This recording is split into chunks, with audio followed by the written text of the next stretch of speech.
What's up, everybody? It's Glecko here, back with yet another video. So in this video, I want to talk about something. So a couple months ago, I was making a whole host of videos titled "What if what if X, Y, and Z were sent to the world of X, Y, A, B, and C." Just doing all type, right? I did Wistoria, Wand, and Sword, and Black Clover. I did national level hunters and Wistoria, Wand, and Sword, and basically everybody, solo leveling, Black Clover. But I found I've recently, not recently, but I watched another interesting anime, Our Last Crusade, or The Rise of a New World.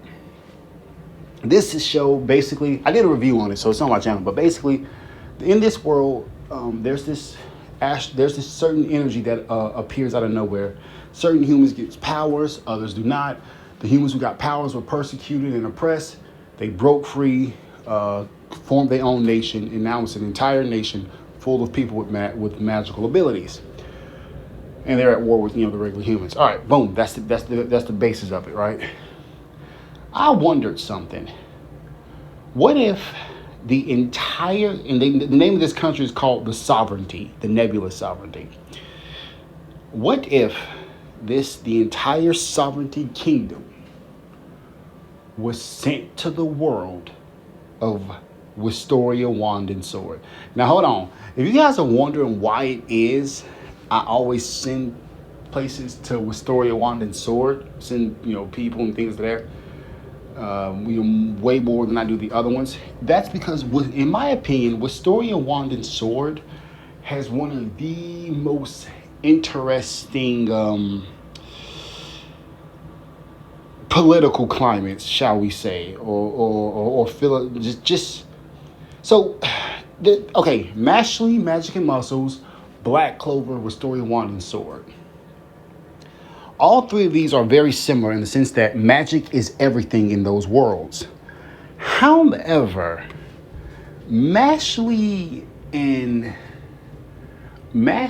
like, due to the fact that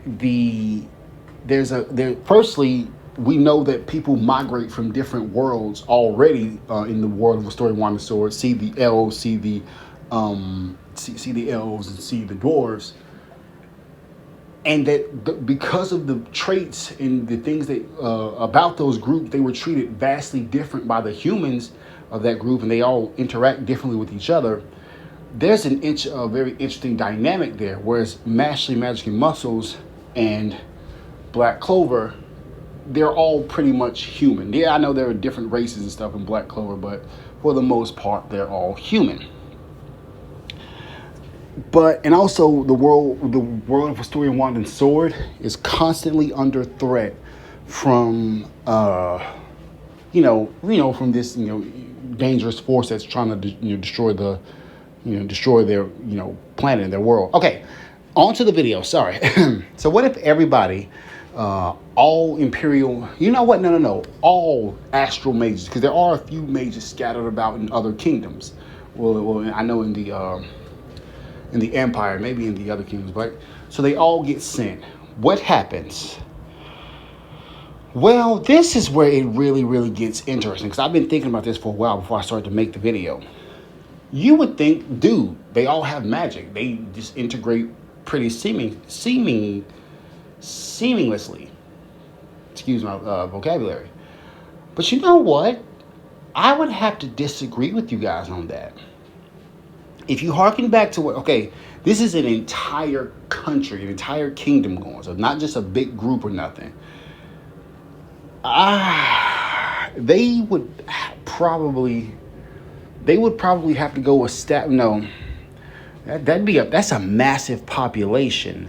They'd probably have to establish themselves, maybe their own little sector of land, or maybe they live amongst the regular citizens. I don't know, but I do know they all stick together pretty much. While there's some backstabbings and some plotters in the Sovereignty, they all generally move on one accord, generally. So I think that would happen here. You would think, okay, whatever, fine. They have magical powers. They're going to a world where magic is everything. They're going to be okay. Well, no, because in the world of our last crusade, there are people who have powers. There are astral mages who have powers that are not good for combat and honestly are just, I mean, practically useless in not only combat, but just pretty much everyday life. See Elatir, one of the daughters of the queen, royalty herself. All she has is the ability to mimic voices that she's heard. When and where would you ever use that power? You might as well not have a power. Then you have Sisbel, who has the ability to play, like she can project illusions, and she can, spy on people, and she has the ability to play back events that has happened in any area. That's a pretty good utility spell, but that's just about it. Okay, let's not forget about the servants of the the Lunebulous family, right? The girls at their vacation house. One girl could turn invisible as long as she was quiet or she was holding her breath or something like that. Another girl could just play messages. What I'm trying to get at is, while there are people who have you got your fire astral mages, you got your water, your ice, your lightning. The bulk of them, firstly, all those guys aren't very powerful. Secondly, they aren't. There's a bunch who have just rather useless abilities. Okay. So this leaves. So what happens? Well, honestly, I don't know. If they don't form their own kingdom, if they don't go like, I, I'm leaning towards them forming their own kingdom.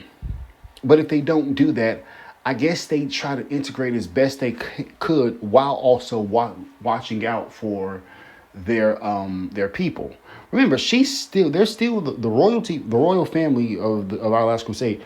They are still the royalty, so they'll look after the astral mages, especially once they realize that the dwarves who don't have magic are discriminated against.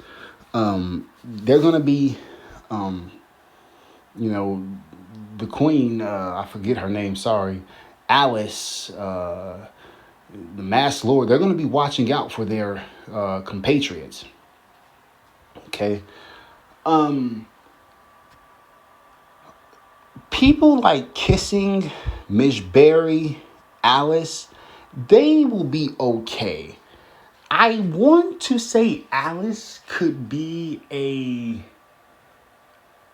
Magia Vander level character, because we've seen her unleash some pretty well, no, she can't, because she can't increase her she can't use wands. Never mind. I mean, at best, like the royal family, they're on par with high tower mages.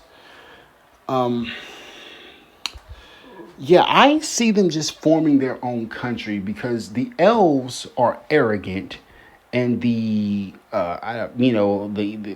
astral mages probably wouldn't deal with that. I'm interested to see how they. I wonder, like, part of me thinks they would stick up for the dwarves who are being discriminated against and exploited, because remember, the astral mages of our last crusade, they hated the empire. They didn't hate humans as a whole. So there's no reason to say they would join in on discriminating against the dwarves, especially when they themselves were oppressed by people because of what they were. And that's actually what leads me to believe they might just form their own little kingdom and say, to heck with you guys. Plus, they can't really help with maintaining the barrier because they use astral energy. They don't use mana. So, one thing that will get them, like, I think Alice and her mom, they would be viewed favorably by the tower and the people that were, due to just the extreme amount of power they have. Like, I think Alice can cover an entire continent with ice. And heck, who's to say, and especially the founder, Alice and them could also, awaken their power, or I forget what it's called, but when the spirit and the astral mage kind of merge into one, becoming extremely powerful, then Alice would probably be a Magi Evander level character. So yes, I do think Alice would eventually reach the level of Evander, but yeah. One thing about that really needs to be brought into context with all this is the fact that all the astral mages from our last crusade, they're far smarter than all the people in Wistoria Wand and Sword, due to them living in modern times. So they could show them about tech and improve the quality of life for the people, but that's if they decide to.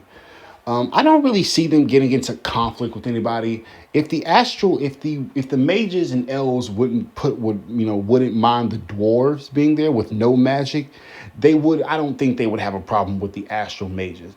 Though I do think the astral mages and the dwarves would be the best of friends. Or who knows? Maybe the astral mages turn around and discriminate against the dwarves as well. I'm kidding. I don't see it. But yeah, that's pretty much what I've got. Again, if I think Alice would awaken, what's his name? Salazar, the demon, he'd awaken. So they'd have some pretty powerful people there, and the founder. So I don't think any of the Magi Evander would mess with any of them or anything like that. But yeah, this is Glecko. Thank you guys so much for watching. Hope you guys enjoyed this video. Thanks for indulging me in my passion. I'm sorry for all the stuttering. You guys are awesome. See you next.